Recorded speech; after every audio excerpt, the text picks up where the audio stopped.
இறைவனேசுவில் அன்புக்குரியவர்களே, இன்றைய நாள் இறை வார்த்தையின் அடிப்படையில் உங்களோடு இணைந்து சிந்திப்பதில் மகிழ்ச்சி அடைகின்றேன்.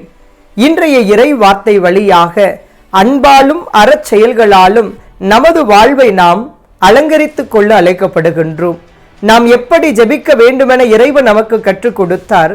அச்செபத்தை சொல்லுகிற நாம் அத்துணை பேருமே ஆண்டவரிடத்தில் நமது வாழ்வையும் அடுத்தவருக்கான வாழ்வுக்காகவும் இறைவேண்டல் செய்ய கடமைப்பட்டிருக்கிறோம் என்பதை உணர்ந்தவர்களாக, கடவுளின் முன்னிலையில் வார்த்தைகளை அடுக்கிக் கொள்ளாமல் நமது வார்த்தைகளை விட நமது செயல்கள் வலிமை வாய்ந்தது என்பதை உணர்ந்தவர்களாக, நம் செயல்களால் இறைவனுடைய வார்த்தைகளுக்கு சான்று பகருகின்ற நபர்களாக நீங்களும் நானும் நமது வாழ்வை நெறிப்படுத்திக் கொள்ள அழைக்கப்படுகின்றோம்.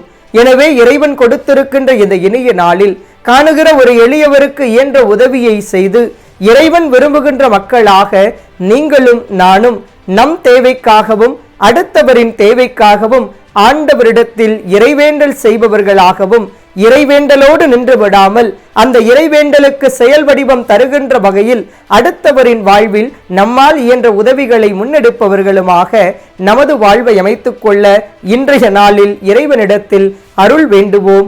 இறைவன் நம்மை தொடர்ந்து ஆசிர்வதிப்பார்.